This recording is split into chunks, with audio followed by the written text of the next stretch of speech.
بسم اللہ الرحمن الرحیم۔ السلام علیکم۔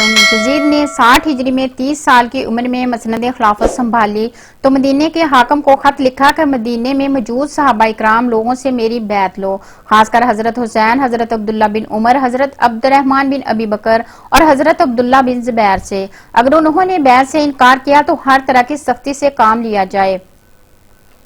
ان تینوں صحابہ رسول صلی اللہ علیہ وآلہ وسلم اور حضرت امام حسین نے یزید کی بیعت سے انکار کر دیا۔ یزید کی حکومت اسلامی اصولوں کے مطابق نہ تھی، لیکن یزید دن رات اسی تگودو میں لگا رہا کہ نواسہ رسول اللہ صلی اللہ علیہ وآلہ وسلم سے بیعت حاصل کر لے، کیونکہ ان کی بیعت نہ کرنے سے کبھی بھی اس کی حکومت سنبھل نہ پائے گی۔ جب مدینے میں حالات خراب ہونے لگے، شر اور فساد پھیلنے کا خطرہ بڑھا تو امام علی مقام نے مدینہ سے ہجرت کا ارادہ کر لیا۔ آپ نے رات کے وقت اپنی والدہ حضرت فاطمہ اور بھائی حضرت حسن کی قبروں پر حاضری دی اور 28 رجب کو رات کے وقت اپنے خاندان اور صحابہ رسول کے ساتھ مکہ کی طرف سفر شروع کر دیا۔ 5 روز کا سفر کرنے کے بعد قافلہ 3 شعبان کو مکہ میں داخل ہوا۔ یہاں پر آپ کا استقبال کیا گیا۔ مکہ میں قیام کے دوران لوگ رسول خدا کے نواسے سے فیض حاصل کرنے کے لیے روزانہ قطار در قطار حاضر ہوتے۔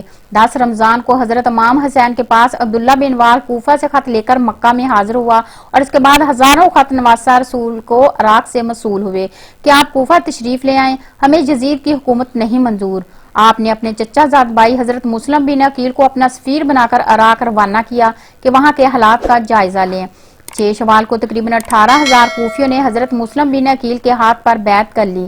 ان سب حالات کے بارے میں حضرت مسلم بن عقیل نے حضرت امام حسین کو لکھ دیا۔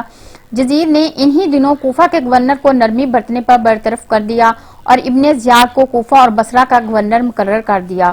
ابن زیاد نے لوگوں کو ڈرایا دھمکایا اور قید میں ڈال دیا اور آخر کار حضرت مسلم بن عقیل کو بے دردی سے شہید کر دیا گیا۔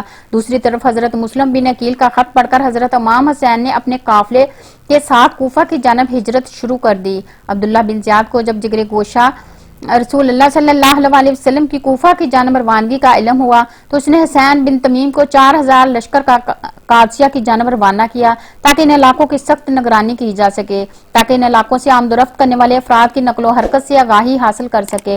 حربن یزید ریاحی کا 1000 کا لشکر بھی حسین بن تمیم کے لشکر کا حصہ تھا جو قافلہ حسینی کا راستہ روکنے کے لیے بھجوایا گیا تھا۔ ابو مخنف نے اس سفر میں حضرت امام حسین میں شامل دوست افراد سے نقل کیا ہے کہ جب قافلہ حسینی شراف کی منزل سے روانہ ہوا تو دن کے وسط میں دشمن کے لشکر کے ہر اول دستے اور ان کے گھوڑوں کی گردنیں نظر آنا شروع ہو گئی۔